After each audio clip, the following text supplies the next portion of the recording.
시청자 여러분 안녕하십니까? YTN 뉴스앤이슈 시작합니다.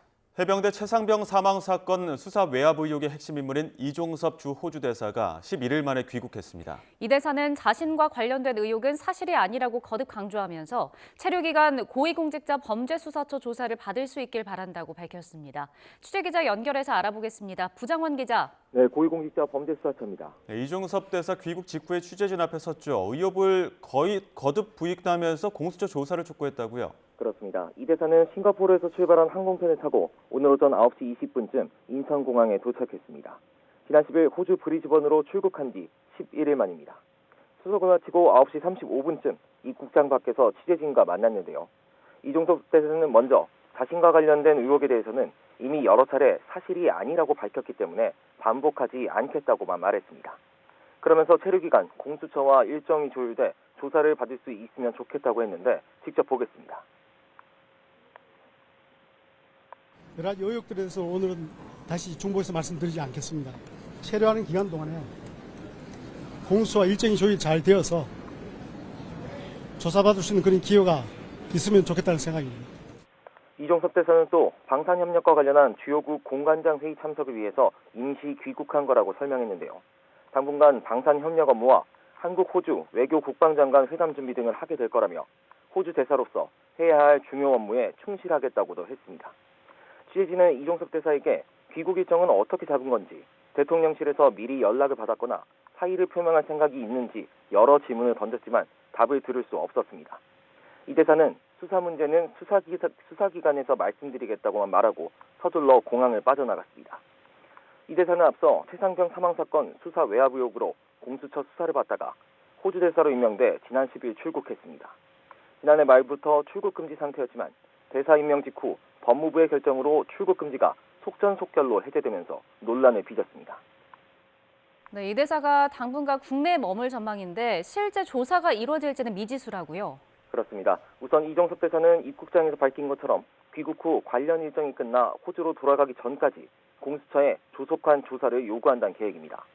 이미 이틀 전에도 언제든 자신이 출석해서 조사에 응하겠다며 변호인을 통해 조사 기일을 빨리 잡아달라는 촉구서를 공수처에 내기도 했습니다. 그런데 문제는 공수처가 당장 이 대사를 소환하기 어려운 상황이라는 데 있습니다. 압수수색한 자료 분석도 다 마치지 않았고요. 이 신범철 전 국방부 차관 등 실무자 조사조차 본격화하지 않았습니다. 이 때문에 공수처는 이 대사의 입국 전부터 말을 아끼고 있는데요.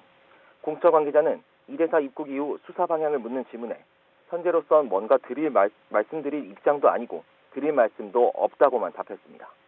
임명과 출국 과정에서 불거진 숱한 논란을 수습하기 위해 이종섭 대사가 호주에서 급거 귀국했지만 사태가 진정 국면에 들진 미지수입니다.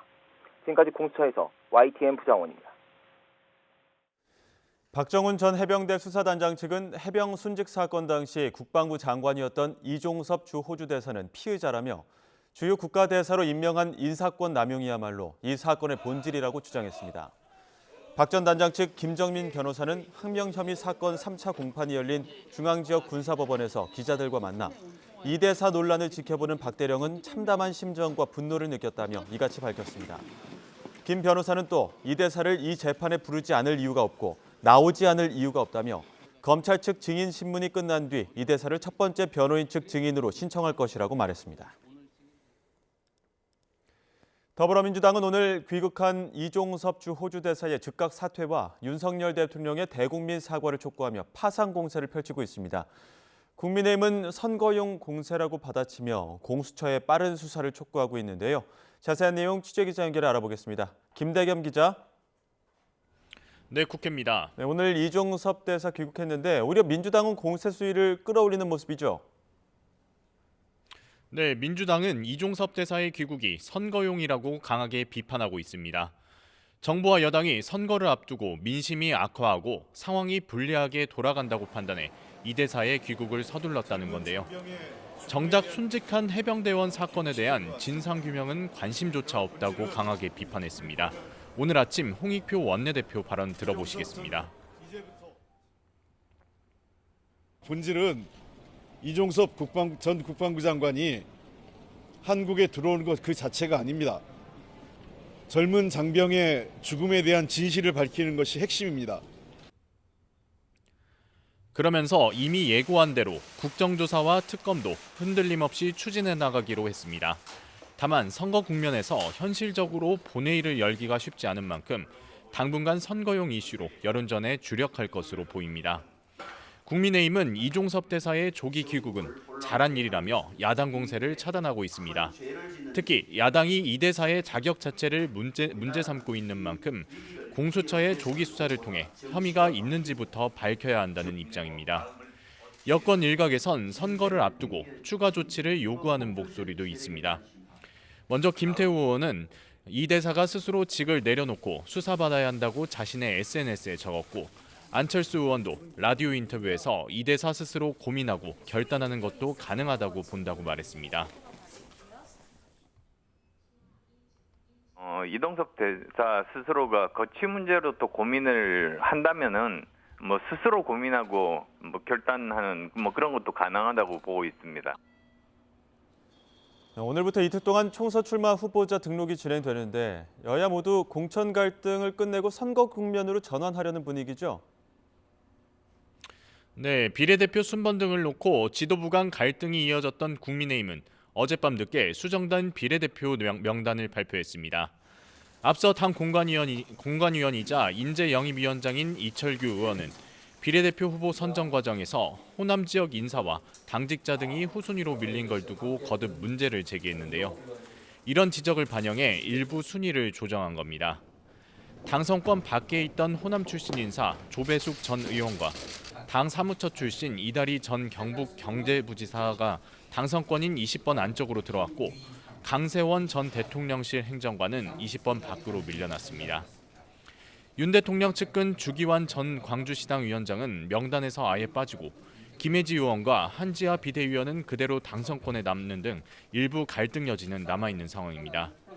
그러나 당 내부에서 더 이상의 확전은 자제하는 모습입니다. 민주당도 마찬가지 분위기입니다. 앞서 노무현 전 대통령을 비하하는 글을 쓴 경기 안산갑 양문석 후보 관련 논란도 일단락되는 기류입니다. 공개적으로 거듭 문제를 제기했던 김부겸 공동상임선대위원장은 오늘 라디오 인터뷰에서 이 문제를 오래 끌면 다른 후보에게도 악영향을 미칠 수 있다며 총선 승리에만 매진하자고 말했습니다. 다만 코인 투자로 논란이 됐던 무소속 김남국 의원의 더불어민주연합 입당과 서울 강북을 조수진 후보의 성범죄 변호 이력이 언론 보도를 통해 알려지는 등 논란의 불씨는 여전합니다. 이런 가운데 여야 대표는 각각 전통적 강세 지역을 찾아 지원 요새를 벌입니다. 국민의힘 한동훈 비대위원장은 오후에 대구 경북 지역을 방문하고, 민주당 이재명 대표는 오전에는 광주를, 오후에는 전북 군산과 충남 논산 등을 찾아 지지층 결집에 주력할 예정입니다. 네, 그리고 거대 양당과 달리 제3지대 개혁신당은 비례대표 공천 문제로 내용에 휩싸인 모습이지 않습니까? 네, 앞서 민주당을 탈당해 제일 먼저 이준석 대표와 손을 잡았던 개혁신당 양양자 원내대표가 탈당 가능성을 시사했습니다. 양 원내대표는 오늘 오후 2시 국회에서 거취 관련 기자회견을 열겠다고 예고했는데요. 어제 발표된 개혁신당 비례대표 후보 명단이 갈등의 발단이 됐습니다. 양 원내대표는 비례대표 명단에 반도체 첨단과학기술 인재가 한 명도 포함되지 않았다며 공개적으로 반발한 바 있습니다. 이와 관련해 이준석 대표는 양 원내대표가 아직 어떤 선택을 할지는 모르지만 미흡한 부분이 있더라도 공천 결과를 번복하는 건 불가능하다고 못 박았습니다. 양 원내대표가 오늘 오후 거취와 관련해 어떤 입장을 밝힐지 주목됩니다. 지금까지 국회에서 전해드렸습니다. 네, 오늘부터 이틀 동안 22대 총선 후보자 등록이 진행됩니다. 각 정당 사이 대진표가 공식 확정되는 건데 주요 격전지를 사이에 둔 이른바 벨트 싸움도 본격화될 전망입니다. 이준엽 기자의 보도입니다. 오늘부터 총선 후보자 등록이 시작되면서 여야의 공천 대결은 막을 내렸습니다. 각 정당 후보자가 공천장과 기탁금 1,500만 원 등을 내고 등록을 마치면 선수 교체는 불가능합니다. 국민의힘이 254곳 모든 지역구를 공천하고, 더불어민주당은 TK 일부와 진보당 단일화 지역을 빼고 246곳 후보를 내며 대진표가 확정됐습니다. 이로써 공관위는 16년 만에 254개 지역구 전체 후보자 공천을 완료했습니다. 이제 민주당은 시스템 혁신 공천에 의해 선택된 후보자들을 중심으로 오는 4월 10일 총선에서 윤석열 검찰 정권을 심판하고 최대 격전지 가운데 하나는 한강벨트입니다. 서울에서 한강을 끼고 있는 10여 개 스윙보터 지역구인데 가장 빨리 결정된 고민정 대 오신환 후보의 광진을이나 막바지에 결정된 박성준 대 이혜훈 후보의 중성동을처럼 양당이 후보 선정에 고심을 거듭한 곳들입니다. 또 다른 벨트는 부산 김해 양산을 끼고 흐르는 낙동강입니다. 영남권임에도 부산 북갑 전재수, 경남 양산을 김두관 등 진보 진영 현역 5명이 자리를 지키는 데 맞서 여당은 부산 북갑의 5선 서병수, 경남 양산을의 3선 김태호 등 지역구를 바꿔가며 중량감 있는 인사들을 투입했습니다. 선거에 임하는 민주당의 전략은 전통적인 정권 심판론입니다. 사실상 탄핵까지 거론하며 공세에 열을 올립니다. 혼내고 문책하고 그래도 안 되면 다시 쓰지 말아야죠. 다시 쓰지 말 뿐만 아니라 도저히 못 견디겠으면 중도 해지해야죠. 여당은 이에 맞서 국회 독재 심판론을 꺼내들었습니다. 이재명 대표는 물론 조국혁신당의 조국 대표 등의 사법 리스크도 부각하며 지지를 호소합니다. 이재명의 민주당, 조국, 통진당의 후예들이 뭉친 후진 세력들의 범죄 세력의 연대가 다음 국회까지 장악해서 난장판을 펼치는 것을 반드시 막아야 합니다. 각 당의 철학을 보여주는 비례 1번 명단도 정해졌습니다. 국민의힘과 민주당 모두 여성 장애인 전문가를 내세웠고 3지대 정당들도 당의 정체성을 보여주기 위한 인사들을 간판으로 결정했습니다. 마이크나 확성장치를 사용한 공식 선거운동은 오는 28일부터 시작됩니다. 본선행을 확정지은 후보들의 열띤 레이스도 점차 달아오를 전망입니다. YTN 이준엽입니다. 대학별 정원 배분 발표로 의대 2,000명 증원이 확정되자 그동안 개별 대응해오던 전공의와 의대 교수 등 의료계 단체들이 한데 모여 공동 대응에 나섰습니다. 의료계와 소통을 강조한 정부는 오늘 전공의 처우 개선을 위한 전문가 토론회를 엽니다. 취재기자 연결해서 알아보겠습니다. 김평정 기자. 네, 사회정책부입니다. 네, 의료계 단체들이 모여서 대응 방안을 논의했죠?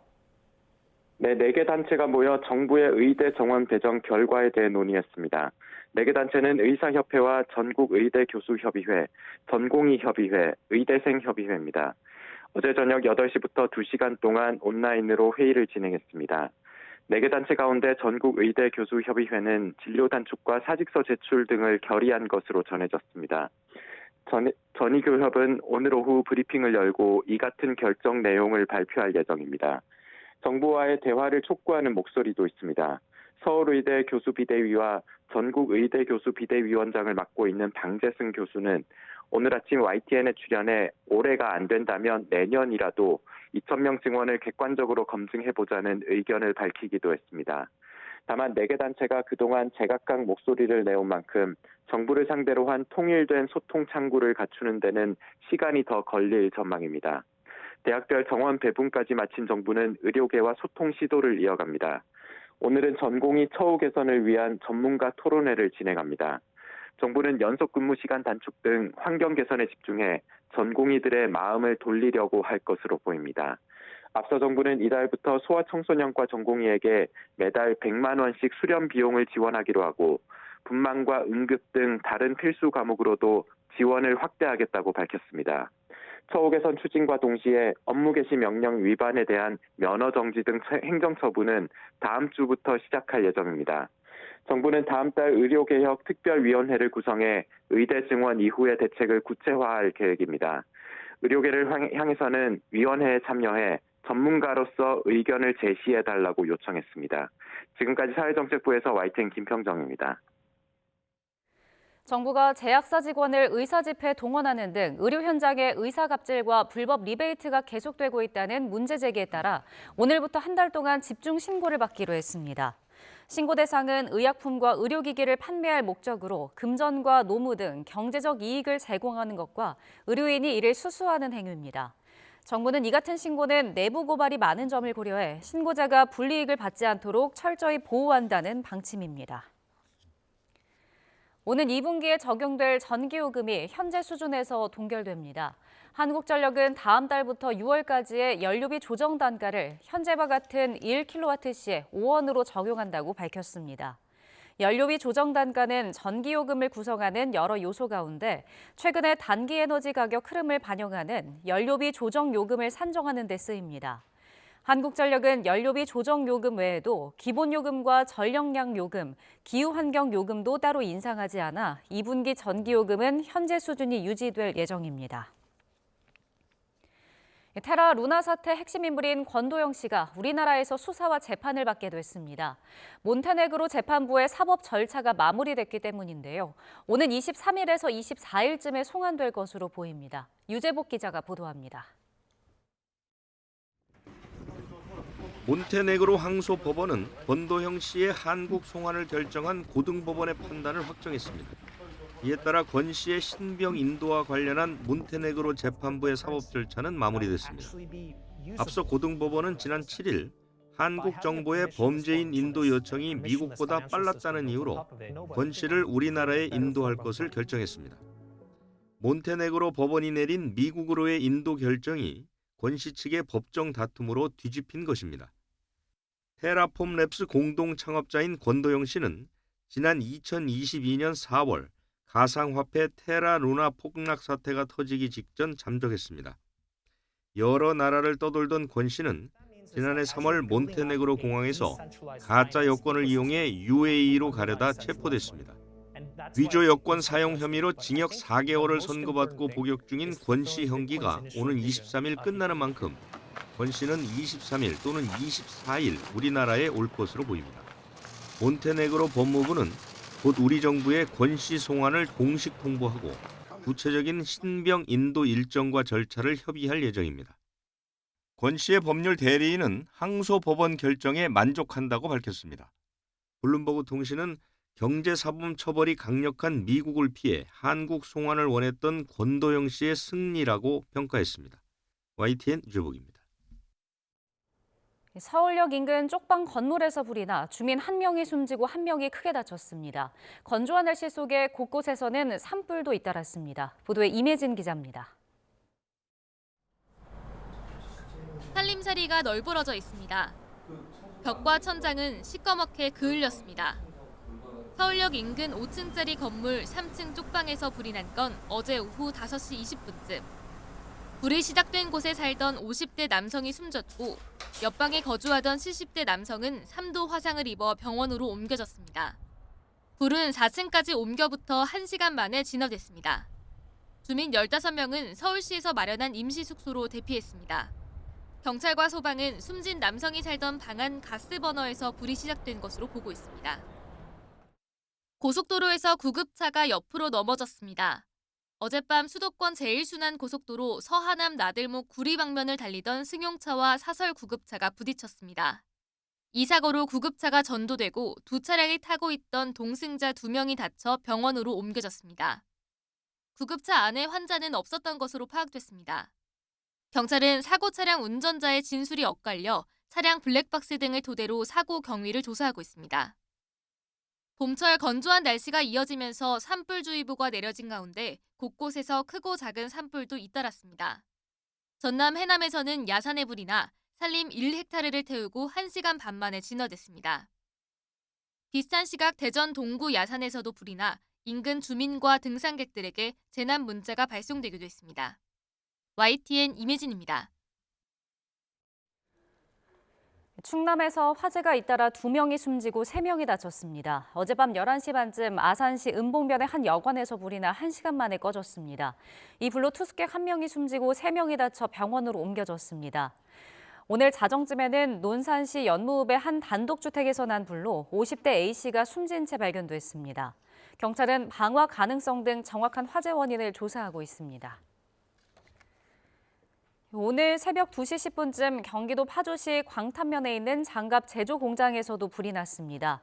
불은 공장 근처에 있는 주택 등으로 번지면서 건물 4개가 타버려 소방서 추산 19억 원 상당의 재산 피해가 발생했습니다. 공장에 있던 직원과 주민 등 6명이 바로 대피해 다행히 다친 사람은 없었습니다.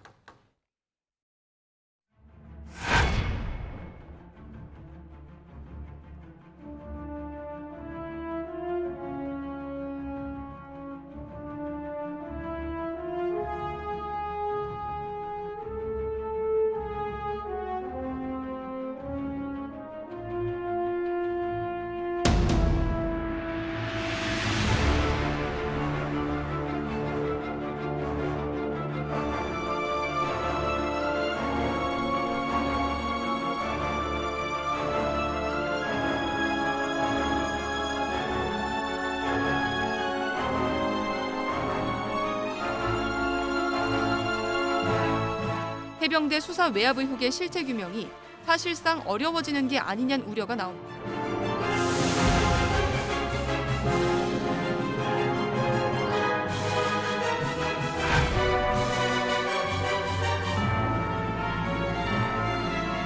또한 이종섭 장관 호주 대사로 임명하고 개구멍으로 도망을 시키는 그런 일이 벌어졌습니다.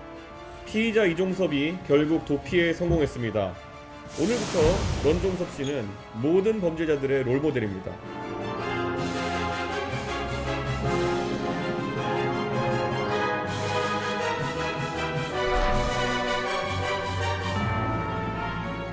공수처는 즉각 소환을 통보해야 하고 이종섭 대사는 즉각 귀국해야 한다고 생각합니다.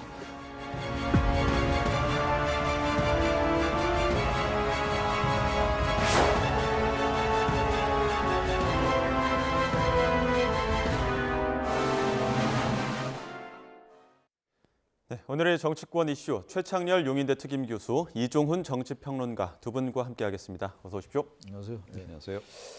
네, 영상 보신 것처럼 이종섭 호주 대사 오전 10시쯤에 귀국을 했습니다. 공항에서 기자들의 질문이 쏟아졌는데 이 대사는 한국에 있는 동안 공수처 수사가 가능하면 잘 협조하겠다 이렇게 밝혔습니다. 그런데 공수처가 소환 통보하지 않으면 그것도 소용없는 거 아닙니까? 어떻게 보십니까? 예, 그렇죠.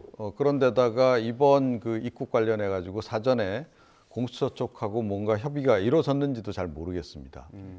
수사기관에 예를 들어서 뭐 이종섭 이제 그 대사가 들어올 예정이니 예. 뭐 그때 수사 뭐 하려고 하면 뭐 협조하겠다 이렇게 사전에 얘기가 됐으면 뭐 수사 관련해서 스케줄을 잡아서 공수처에서 소환해서 조사를 할 수도 있겠죠. 예. 그런데 뭐 그런 것 같지는 않아요. 누가 보더라도 약간 급조한 회의의 느낌이 굉장히 강하다라는 거죠. 예. 이게 뭐 어떤 이 관례상 이렇게 만들어져 있는 그런 그 회의도 아닌 것 같고, 예. 그런 상태에서 뭐 갑자기 들어왔다가 갑자기 나가버리면 뭐 수사하란 얘기입니까? 결국 수사보다는 그냥 한번 다녀갔다. 예. 거기에 방점을 좀 두는 그런 입국으로 볼 수밖에 없다. 예. 이번엔 정황상 좀 그렇게 볼 수밖에 없지 않나 이렇게 생각합니다. 최 교수님은 지금 이 정황을 어떻게 바라보겠습니까? 지금 이제 귀국한 게 사태 해결을 전혀 완결짓는 게 아니죠. 그리고 지금 얘기되고 있는 당정 갈등은 뭐 이제 봉합됐다고 얘기했는데 이게 당정 갈등의 문제가 아니고요. 예. 선거 국면을 우리가 얘기를 안 할 수가 없는 거기 때문에 유권자들이 이 사안을 어떻게 바라보고 있냐의 문제예요. 지금 여권에서 특히 대통령실에서는 이게 절차에 문제가 없다라고 얘기하는데 예. 설령 아주 그 세부적인 절차에는 별 큰 하자가 없다 하더라도 아무튼 지금 이 사건의 본질은 지금 이 이슈의 본질은 말이죠. 최상병 수사에 외압이 있었느냐 여부, 외압이 있었느냐의 의혹의 당사자, 예. 핵심 피의자인 당사자가 출국했다는 거거든요. 출국 금지 상태에서. 예. 그리고 난 다음에 이제 아까도 자막에 나왔습니다만 공수처에 이제 조사가 있고 출국 금지가 해제되고 출국했단 말이죠. 예. 이런 상태라서 이거는 누가 봐도 이거는 뭐 절차상의 하자 문제를 떠나서 본질이 이건 지금 이렇게 처리하면 안 될 것 같아요. 지금 귀국을 하긴 했는데 이 귀국이라는 게 뭡니까? 아까 이종섭 대사도 그렇게 얘기를 하던데 공항에서 방산 관련 회의가 있기 때문에 귀국했다고 얘기했잖아요. 예. 전혀 이상과 관련 없이 귀국했다라는 얘기를 한 거예요. 그러면서 일단 또 공수처가 부르면 수사에 응하겠다는 취지 얘기를 하니까 이 사안을 과연 이건 어떻게 보고 있느냐. 예. 이 수사를 받기 위해서 온 게 아니다 이런 얘기잖아요 지금. 예. 근데 지금 여권에서는 귀국하니까 된 거다. 전혀 아니죠. 귀국한 게 된 게 전혀 아니지 않습니까? 게다가 공수처 소환이 언제 있을지도 모르는 거 아니겠어요. 게다가 또 하나가 아니 공수처 입장에서도 물론 이제 출국 금지만 해놓고는 계속 수사 안 한 것도 비판받을 점이 있긴 있어요. 공수처도. 근데 지금 밑에 실무선의 어떤 그 대상자들은 수사를 안 했잖아요. 예. 소환하기 어렵죠. 이종섭 당시 국방장관이었기 때문에. 예. 이런 여러 가지 고려해 볼 때 지금 여권이 이 문제를 너무 안이하게 보는 게 아닌가. 귀국했으니까 이게 좀 봉합되고 유권자들의 어떤 선거 표심에 별로 영향이 악재가 안 되지 않나 이런 생각을 하는 것 같아요. 제가 볼 때 이건 여권이 너무 이 사안을 본질과 다른 쪽으로 생각하는 게 아닌가라는 생각이 듭니다. 예, 여권이 안이하게 본 측면도 있다. 그리고 이제 그 방산 공관장 회의가 좀 어떻게 보면은 이거 지금 이 사안을 해결을 하기 위해서가 아니라 어떤 명분이 있어서 들어온 부분에 대해서 좀 회의 때문에 들어왔다 본인이 얘기를 했잖아요. 그러니까 앞서 평론가님 말씀하신 것처럼 이 회의 자체도 주최 논의에서 어제 회의가 확정이 되고 이런 것들이 외교가에서는 이례적인 부분이다. 조금 급조된 분위기가 있다 이런 얘기가 나오는 것 같거든요. 그렇죠. 그러니까 뭐 이런 정도의 외교 행사가 이렇게 급조돼 가지고 뭐 만들어지는 경우는 거의 없기 때문에 예. 그러니까 통상적으로는 뭐 적어도 몇 개월 걸리죠. 예. 의저 조율까지 다 하고 뭐 예. 하다 보면 이렇게 이제 길어질 수밖에 없는 건데 이번 같은 경우에는 너무 신속하게 이런 것들이 이제 조직이 되다 보니 뭐 외교가에서도 당연히 이제 그런 이제 얘기가 나올 수밖에 없는 거고요. 예. 정황상 이제 그렇다라는 거죠. 그러니까 국민 여론이 막 들끓고 뭐 여당 쪽에서도 뭐 요구를 하고 하니까 그러니까 이제 뭔가 좀 액션은 좀 취해야 되겠고 그러니까 공수처 수사를 피하기 위해서 내보낸 거다. 이거로 이렇게 단정 짓게 되면 곤란하니까 예. 그건 아니다라는 걸 보여주기 위해서 언제든지 들어올 수 있다. 예, 언제든지 들어와서 수사받을 준비가 돼 있다라는 걸 보여주기 위한 그런 이벤트성 그런 입국의 성격이 굉장히 강하다는 거죠. 그래서 예. 뭐 그런 이제 얘기가 나올 수밖에 없는 거고요. 예. 뭐 제가 보기엔 대통령실의 방침은 분명한 것 같아요. 그러니까 황상무 내주고 이종섭 지키고 예, 이쪽으로 방향을 잡은 것 같은데 이게 국민 정서를 좀 고려한 대책은 아니다. 제가 보기엔 너무 좀 임시 좀 땜질식 처방으로 좀 계속 좀 일관해 가고 있는데 이종섭 대사건은 그렇게 대처해 가지고는 아마 매를 더 벌 수밖에 없을 거다 이렇게 생각합니다. 지금 여당 내에서도 어떻게 보면 이종섭 평론가의 어떤 의견과는 조금 일치되는 부분들이 있다. 아니면 그런 비슷한 의견들이 나오는 것 같거든요. 민주당뿐만 아니라 지금 여당 내에서도 어떤 자진 사퇴 기류가 나오기 때문에 그 목소리 듣고 다시 두 분 의견 나눠가도록 하겠습니다. 정부가 이미 주요 피의자를 해외로 도피시키려고 하는 부분이 노출됐다라고 국민들을 생각하고 있지 않습니까? 네. 다시 또 어떠한 방법으로든지 사실은 수사를 회피하게 하거나 진실이 드러나는 것을 막을 가능성이 있기 때문에 네.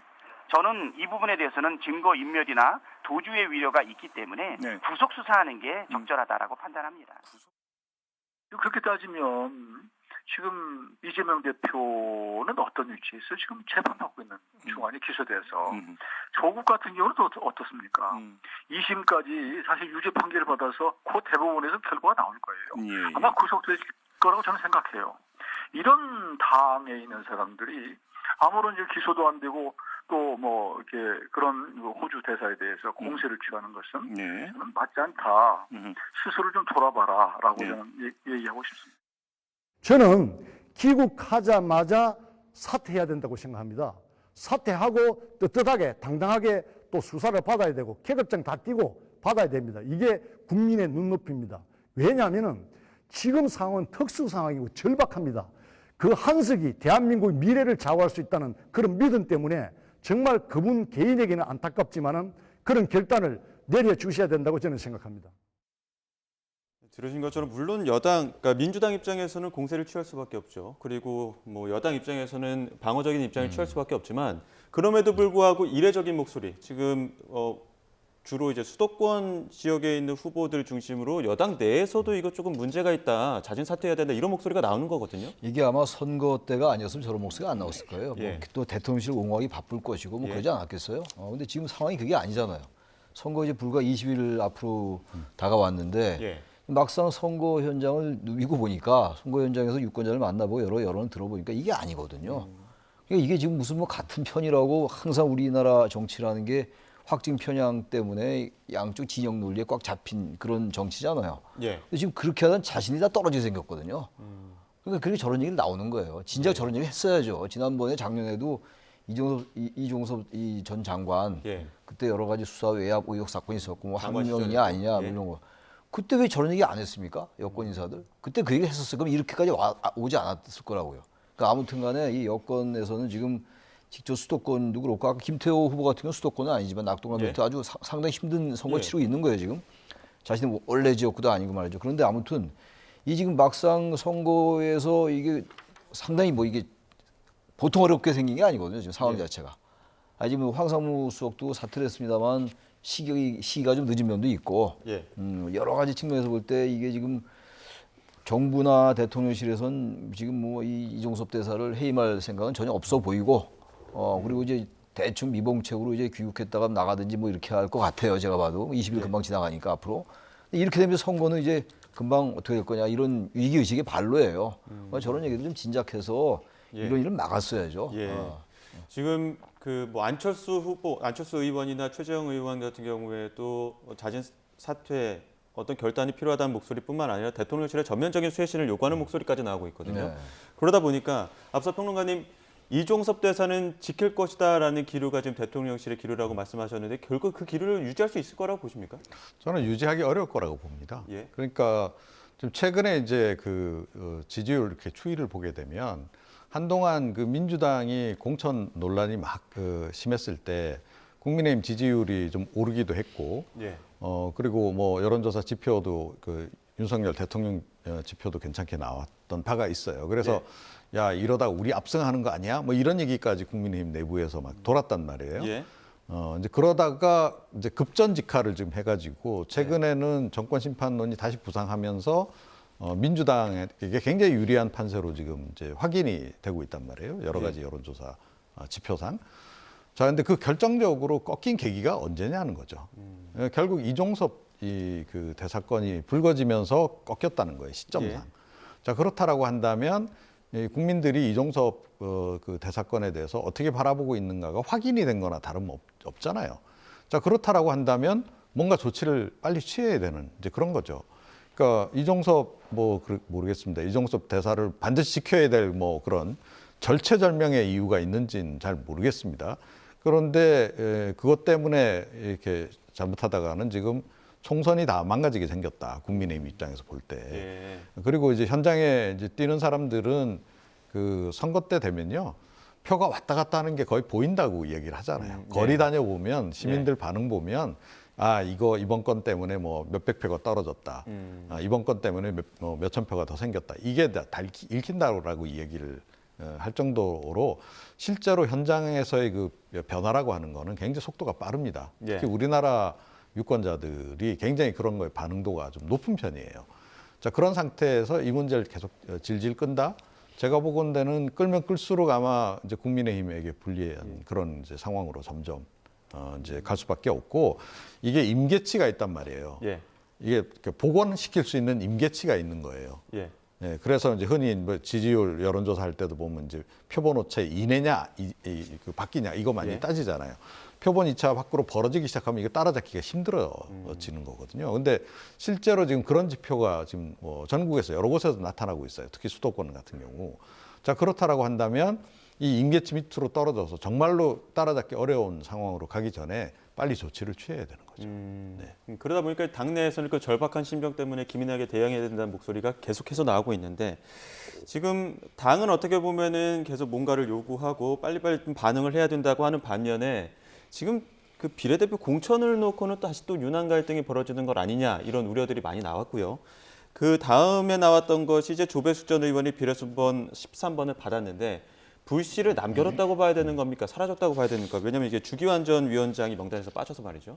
근데 지금 비례대표 공천 가지고 이제 이철규 의원이 뭐 직격을 했잖아요. 한동훈 위원장에 대해서 직격을 했고 또 한동훈 위원장과 장동혁 사무총장이 그렇지 않더라고 또 이제 상당한 갈등의 양상을 노출했는데 이 문제는 이쯤에서 해결이 될 것 같아요. 해결이라기보다도 더 이상 이분 지금 보세요. 이종섭 대사 문제도 지금 버거운 상황인데 지금 일단 몇 명 조정을 좀 했잖아요. 제가 볼 때 상당히 그것도 이해가 안 가는 면이 분명히 있긴 있어요.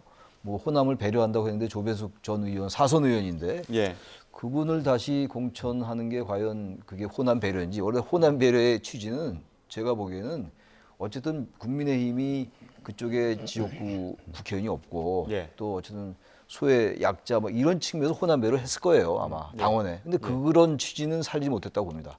아무튼 그럼에도 불구하고 이제 조배석 의원 들어오고 몇 명이 바뀌었어요 순번도. 근데 그 별 큰 의미는 없는 거지만 아무튼 그런 신용은 했기 때문에 이 비례대표 공천 문제가 더 이상 대통령실이나 이 지금 이 한동훈 위원장이 더 갈등을 빚지는 않을 거예요. 너무 지금 급박해요 지금. 그 문제는 저기서 오히려 이 비례대표 문제는 더불어민주연합 이쪽의 구성이 복잡하기 때문에 야당에서 문제가 복잡해질 줄 알았는데 이쪽은 단순할 줄 알았거든요. 이쪽에서 문제가 또 생기더라고요. 국민의힘 쪽에서. 정말 대한민국 선거는 알다가도 모를 일이 있는데 국민의힘이 지금 이 여러 가지 갈등이 지금 복합적으로 나타나고 있는데 비례대표 공천은 이쯤에서 아마 더 이상 문제를 안 삼을 거예요. 워낙 뭐 지금 위기의식이 팽배한 상황이라서 결국은 이종섭 사건입니다. 이종섭 이 사태를 그야말로 사태라고 불러야 될지 모르겠는데 이 문제를 이대로 밀고 나간다.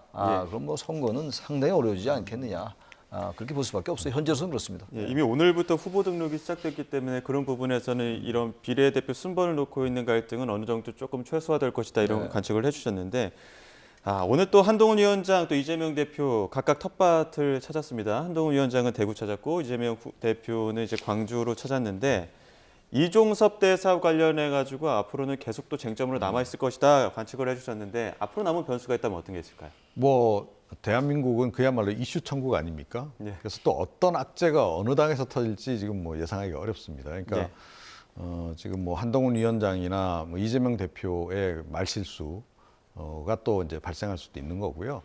그런 것에 의해서도 충분히 이제 뭐 특히 중도층 같은 경우는 영향을 많이 받기 때문에 출렁일 수 있는 여지는 충분히 있다.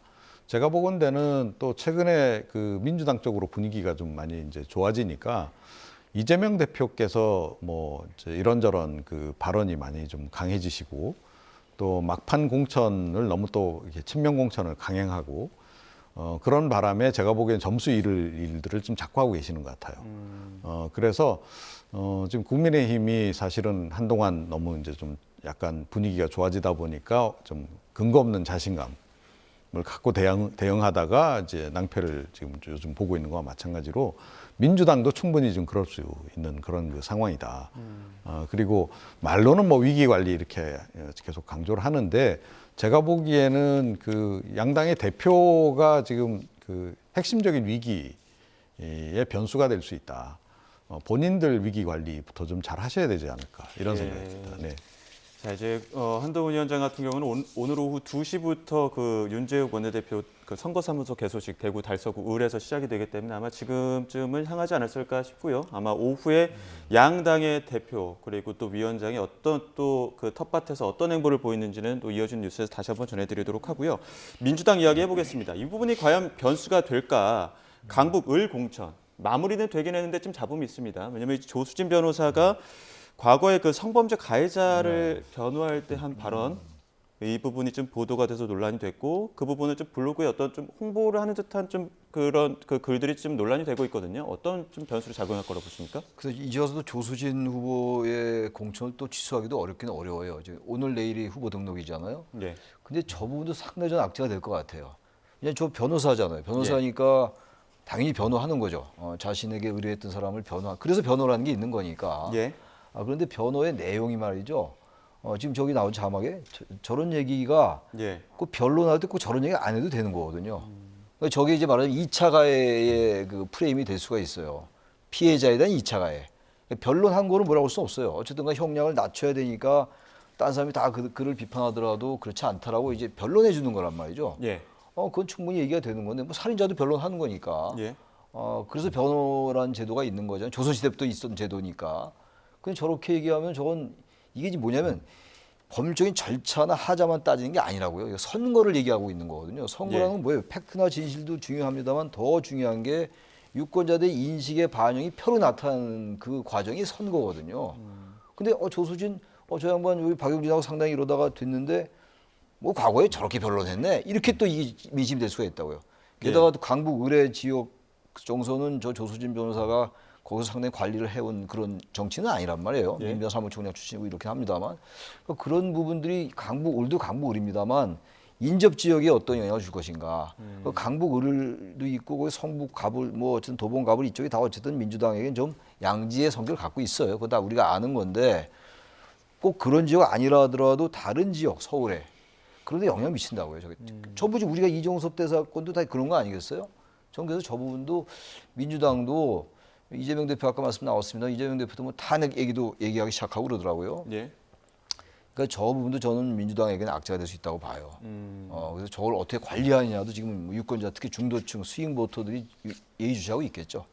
지금 그 오늘부터 후보 등록인데 여성 단체에서는 지금 이 조 변호사 사퇴 요구하고 있는 상황입니다. 민주당 어떻게 좀 대응할 수 있을까요? 그러니까 이게 이제 이재명 대표가 과거에 그 조카 그 변호할 때 했던 그때 그 변호 내용도 2차 가해 논란이 있었던 거란 말이에요. 그래서 이번 일이 그 단발 건이었으면 모르겠는데 이재명 대표와 관련한 그런 내용이 또 있어서 이게 또 그 사건을 또 소환한단 말이죠. 연상을 시키면서 그 민주당이 이제 문재인 정권 집권 기간 동안에 있었던 여러 가지 내로남불 논란이라든가 뭐 미투 논란이라든가 이런 것까지 함께 연상이 지금 되는 그런 그 부분이 상당히 좀 부담으로 작동할 것 같아요.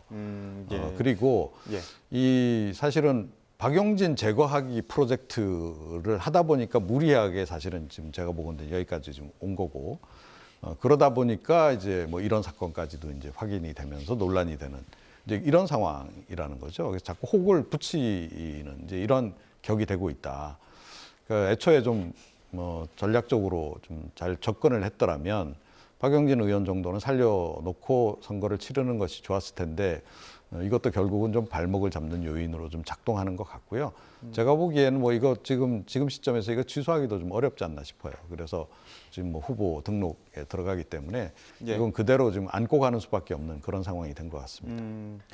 자, 지금 이제 선거 20일 정도 남겨둔 상황에서 조국혁신당의 변수가 다시 한번 또 민주당과 어떤 묘한 기류 변화가 감지되는 부분이 있어서 이 부분도 두 분께 여쭤보도록 하겠습니다. 비례 의석 놓고 경쟁을 하고 있는 듯한 모습을 지금 보이고 있는데 이재명 대표가 민주연합의 표를 몰아달라고 지금 강조하기 시작을 했습니다. 아무래도 신경 쓸 수밖에 없겠죠. 조국혁신당은 이제 지역군 안 내겠다고 그랬잖아요. 지역군은 민주당에 찍고 그다음에 비례는 자신에게 찍어라 뭐 이런 얘기잖아요, 지금. 예. 근데 처음에 이제 더불어민주당이 이 조국혁신당 조국이라는 사람과 이제 선을 좀 걷죠. 조국당에 대해서 선을 긋다가 이 조국혁신당이 생기면서 뭐 지지율도 괜찮고 말이죠. 상황이 좀 바뀌고 있잖아요. 예. 그러니까 이거 우리에게 좋겠네 민주당 입장에서 이 연대를 하면 느슨한 연대를 하면은 지역구는 우리 찍고 민주당을 찍고 이제 비례대표 저쪽 찍고 괜찮겠다. 이른바 흔히 언론이 말하는 것처럼 뭐 이른바 민주 진보 진영의 파이가 커진다. 예. 좋은 줄 알았는데 비례대표 그쪽 다 가게 생겼단 말이죠. 예. 그러니까 이게 안 되겠다 해가지고 지금 뭐 우군이 중요한 게 아니라 아군이 중요하다 이런 표현도 썼고 이재명 대표가. 예. 그러니까 좀 상황이 좀 바뀌고 있는 거예요. 조국혁신당을 마냥 저렇게 놔뒀다가 뭔가 이 경계를 좀 하지 않으면 이게 지금 더불어민주연합이야 당연히 민주당하고 합당하는 건데 조국혁신당은 어떻게 될지 모르잖아요. 또 조국이라는 사람의 또 그 야심이 있으니까 선거 이후에 물론 또 뭐 사법적 리스크가 있긴 있습니다만 그래서 이재명 대표가 조금 스탠스를 바꾸는 것 같아요. 조국혁신당을 약간은 경계하면서 지지자들에게 마냥 저쪽으로 지역구 비례대표를 찍지 말아달라는 얘기를 하고 있는 겁니다. 표단속을 하고 있는 거라고 봐야 되겠죠. 예. 네. 이른바 이제 몰빵론과 비패론입니다. 이제 이재명 대표 쪽에서는 더불어민주당과 민주연합의 표를 몰아달라 이런 이야기인 것 같고 조국 대표는 그래도 비패감은 여러 코너가 있는 것처럼 본인 취향에 맞게 맞는 것을 선택해야 된다 이렇게 좀 주장을 하고 있는 거거든요. 어떻게 바라보십니까? 네. 근데 지금 현재는 뭐 그 조국 대표 얘기가 더 잘 먹히고 있는 거죠. 최근에 이제 여론조사 지표를 보게 되면 뭐 비례투표 관련해서는 뭐 조국혁신당 찍겠다는 진보 지지층이 압도적으로 많으니까 예. 이게 이제 이재명 대표에게 좋은 측면도 있지만 나쁜 측면도 있는 겁니다. 그러니까 총선 관련해서는 뭐 역시 플러스 되는 측면이 좀 더 크다라고 생각해요. 그러니까 더불어민주연합의 의석을 가져감으로 해서 손해 보는 부분이 있어요. 민주당 입장에서. 이제 민주당 자체의 이제 의석수에 이제 손실이 오니까 그 반면에 이제 범진보 차원에서 보자면 그다음에 나중에 이제 조국혁신당하고 뭐 통합을 할 수도 있는 거잖아요. 합당을 할 수도 있는 거고. 그때까지를 고려하면 뭐 그쪽으로 파이가 커져도 오히려 더 나쁘지 않다. 이제 이런 생각을 좀 하는 건데 그럼에도 불구하고 이게 더 커지면 곤란한 것이 지금 최근에 그 진보 지지층의 그 이제 그 비례대표 투표와 관련한 그 지표상으로만 우리가 이제 얘기를 할 때는 거의 지금 이재명에서부터 지금 조국으로 옮겨 타는 분위기란 말이에요. 이게 비례 그 지금 현재 정당 지지율 특히 어찌됐건 정당 투표 관련한 지지율에서 지금 뭐 굉장히 좋은 지표가 나오기 때문에 제가 이제 그걸 기준으로 말씀을 드릴 수밖에 없는 겁니다. 예. 그런데 이게 마치 이제 그 보수 진영에서 지금 윤석열에서 한동훈으로 갈아타는 거하고 비슷한 분위기의 흐름이 나타나고 있다는 거죠. 그래서 이재명에서 완전히 조국으로 갈아타고 마치 이제 요즘 기세 같아서는 거의 조국 대표를 그 다음번 대통령 만들 기세예요. 진보 진영에서는. 이거는 이재명 대표로서는 굉장히 좀 위협적인 거죠. 그래서 적당히 좀 초를 좀 쳐야 되겠다. 그 판단을 좀 하고 있는 게 아닌가 이렇게 생각합니다. 예, 알겠습니다. 여기까지 듣도록 하겠습니다. 지금까지 최창렬 용인대 특임교수, 이종훈 정치평론가 두 분과 함께했습니다. 고맙습니다. 네.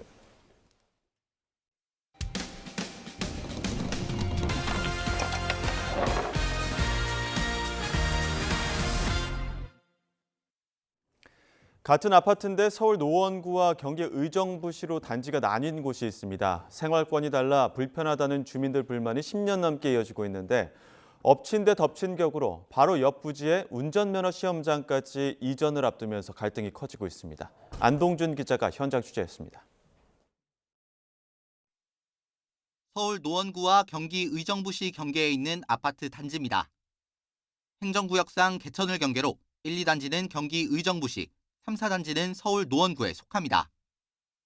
경기도민인 1, 2단지 주민들은 병원이나 마트 등 편의시설은 물론 지하철과 같은 교통시설이 더 가까운 노원구에 생활권을 형성하고 있습니다. 하지만 경기도에 산다는 이유로 가까운 노원구 학교 배정이나 전학에 제약이 따르고 택시를 타면 추가 요금을 내거나 음식 배달을 거부당하는 경우도 종종 있습니다. 버스를 타고 10분 정도를 나가서 수락산역 쪽이나 도봉산역 쪽은 가야 의정부 쪽으로 나갈 일은 아예 없다고. 단순히 불편을 넘어서 안전을 위협하는 사례도 발생합니다. 재작년 가을 80대 유모 씨가 노인정에서 심근경색으로 쓰러졌을 당시 구급차는 30분이 걸려서야 도착했습니다.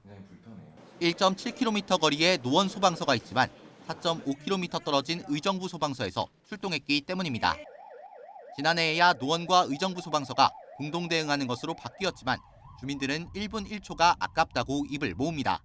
서울서끼리 연락을 해가지고 우리 관을 아니까 의정부 소방서에 연락해가지고 의정부에서 하면 때가 벌써 늦잖아요. 왔다. 더구나 서울 노원구에 있는 도봉 운전면허 시험장이 최근 2단지 바로 옆으로 이전을 추진하면서 주민들 불만은 더 커지고 있습니다. 앞서 의정부시와 노원구가 면허 시험장 이전과 함께 1, 2단지 행정구역을 노원구로 이전하는 MOU를 체결했다가 의정부시장이 바뀌며 백지화됐는데 결국 행정구역 이전은 쏙 빠지고 면허 시험장만 옮기는 꼴이 됐기 때문입니다. 공기 같은 것도 되게 안 좋아질 것이고 교통량도 많아지고 그런 것 때문에 또 위험하기도 하고. 이에 대해 의정부시는 인구 유출과 세수 문제가 걸려 있다 보니 행정구역 조정은 사실상 어렵다고 답했습니다. 행정구역 문제에 이어 면허 시험장 이전까지 확정된다면 주민들 불편이 더욱 가중되면서 반발도 커질 것으로 보입니다. YTN 안동준입니다. 수도권 30분대 출퇴근 시대가 코앞으로 다가왔습니다. 수도권 광역급행철도 GTX가 다음 주 토요일인 오는 30일 수서에서 동탄 구간에서 첫 선에 보이는 가운데 요금은 3, 4천 원대로 최종 책정됐습니다. 보도에 차유정 기자입니다. 오는 30일 개통 예정인 GTX-A 전동차와 역사가 산뜻하게 단장을 하고 승객 맞을 준비를 마쳤습니다. 수도권 서북부, 동남부와 서울 사이의 접근성을 높여줄 GTX-A 노선은 수서에서 동탄 구간에서 첫 선을 보입니다. 전체 길이 34.9km로 수서와 성남, 구성, 동탄 등 4개역이 있는데 6월 말로 개통이 지연된 용인 구성역을 빼고 당분간은 3개 역에서 정차합니다. 나머지 구간인 운정에서 서울역은 올해 하반기 개통 예정이고 중간 구간인 서울역에서 수서는 오는 2028년 완전 개통을 목표로 공사가 진행 중입니다. 핵심은 길바닥에서 낭비하는 출퇴근 시간을 획기적으로 줄일 수 있다는 점. 속도가 일반 지하철보다 2배 넘게 빠릅니다. 출퇴근 시간대 수서에서 동탄까지 가려면 버스로 90분이 걸리는데 GTX를 타면 단 19분으로 단축할 수 있습니다. 8량으로 구성된 열차 5대가 7에서 20분 간격으로 다니며 최대 1,062명의 승객을 나를 예정입니다. 90분과 70분에 대비해서 GTX-A는 20분에 이르기 때문에 50분과 70분 단축돼서 적어도 79% 이상의 시간 단축 효과를 기대하고 있습니다. 기본요금은 3,200원으로 책정됐습니다. 여기에 10km가 지나면 5km마다 거리요금 250원이 붙어 최소 3,450원, 수서에서 동탄 구간은 4,450원이 됩니다. 수도권 버스와 전철로 갈아탈 때 환승 혜택도 받을 수 있습니다. 같은 수서 동탄 구간을 운행하는 SRT가 GTX와 비슷하게 17분 정도 걸리는 점을 감안하면 기본 요금은 훨씬 낮은 수준이며 여기에 각종 할인 프로그램 등을 활용하면 더욱 저렴하게 이용할 수 있게 됩니다. SRT와 지하철 3호선, 수인 분당선, 경강선 등 철도와 지하철로 3분 안에 환승이 가능한 것도 장점입니다. 2004년, 20년 전에 KTX가 개통한 만큼의 우리 생활에 큰 변화를 가져오리라 생각합니다. KTX가 지역 간의 교통혁명을 가져왔다면 GTX의 개통은 오늘날 매일매일의 일상교통의 혁명을 가져오리라 생각을 합니다. 다만 열차 간격이 20분으로 한 번 놓치면 낭패를 볼 수 있어 택시 등 대중교통과 접근성을 향상시킬 방안은 필요해 보입니다. 또 화재 등에 따른 안전 문제에 대한 우려도 제기된 상태. 관계당국은 특별 피난계단 설치와 촘촘한 소화기 배치, 연기 흐름을 고려한 비상등 유도 등 다중의 안전장치를 확보했다는 점을 강조했습니다. YTN 차유정입니다. 미국 정부가 자국 반도체 업체 인텔에 역대 최대 규모인 26조 원을 지원하기로 했습니다. 이를 통해 미국 내 첨단 반도체 생산을 2030년까지 전 세계 20% 수준까지 끌어올리고 대규모 일자리를 창출한다는 목표입니다. 보도에 이동우 기자입니다. 조 바이든 미국 대통령이 경합주인 애리조나주 피닉스의 인텔 반도체 공장을 찾았습니다. 인텔의 대규모 반도체 투자와 함께 미국 정부의 파격적인 지원을 발표하기 위한 것입니다. I'm thrilled to announce the latest public-private partnership and one of the largest investments in semiconductors in the United States ever. A new landmark agreement under the CHIPS and Science Act. 미국 정부는 인텔에 반도체법상 최대 규모인 195억 달러, 약 26조 원을 지원하기로 했습니다. 이를 통해 현재 제로 수준인 미국 내 첨단 반도체 생산을 2030년까지 전 세계의 20% 수준까지 끌어올릴 것으로 기대합니다. 또 대규모 일자리를 창출한다는 계획입니다. 보조금에 대해 반도체법에 따라 약 14조 8천억 원 규모의 대출 지원도 인텔에 하기로 했습니다. 인텔은 향후 5년간 약 134조 원을 반도체 생산에 투자할 예정입니다. Nearly all manufacturing of leading-edge chips across the entire industry moved overseas to Asia years ago. We will enable advanced semiconductor manufacturing to make a comeback here in America after 40 years. 미국에 대한 대규모 투자 계획을 발표한 한국의 삼성전자, 타이완의 TSMC 등도 조만간 거액의 반도체 보조금을 받을 것으로 전망됩니다. 바이든 정부는 안보의 핵심적인 반도체의 해외 의존을 줄이기 위해 2022년 반도체 지원법을 만들었습니다. 미국은 한편 중국의 반도체 산업 발전을 원천 차단하기 위해 수출과 투자 통제 등을 강화하는 등 각종 방안을 강구하고 있습니다. YTN 이동우입니다.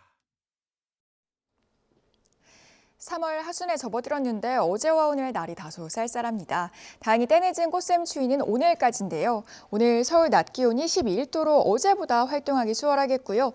내일은 꽃샘 추위가 완전히 물러가고 기온이 더욱 크게 오르겠습니다. 오늘 전국적으로 맑은 하늘이 드러났습니다. 대기질도 양호하겠는데요. 다만 동해안에서는 너울성 파도가 높게 일겠습니다. 해안가 안전사고에 대한 주의가 필요하겠습니다. 맑은 날씨에 대기는 점차 메말라가고 있습니다. 서울 등 수도권 일부 지역에도 건조주의보가 이틀째 유지 중인데요. 내일 비가 오기 전까지 대기가 무척 건조하겠습니다. 불씨 관리 잘해주셔야겠습니다. 오늘까지 낮 기온은 예년 수준을 다소 밑돌겠습니다. 서울 11도, 광주와 대구 13도 예상됩니다. 내일부터는 예년보다 포근한 날씨가 이어집니다. 다만 내일 오후 서쪽 지방을 시작으로 밤 사이에는 전국에 비가 내리겠고요. 주말인 모레 아침 잦아들 것으로 보입니다. 날씨였습니다. 이어서 뉴스앤이슈 2부가 방송됩니다. 저희는 잠시 뒤에 돌아오겠습니다.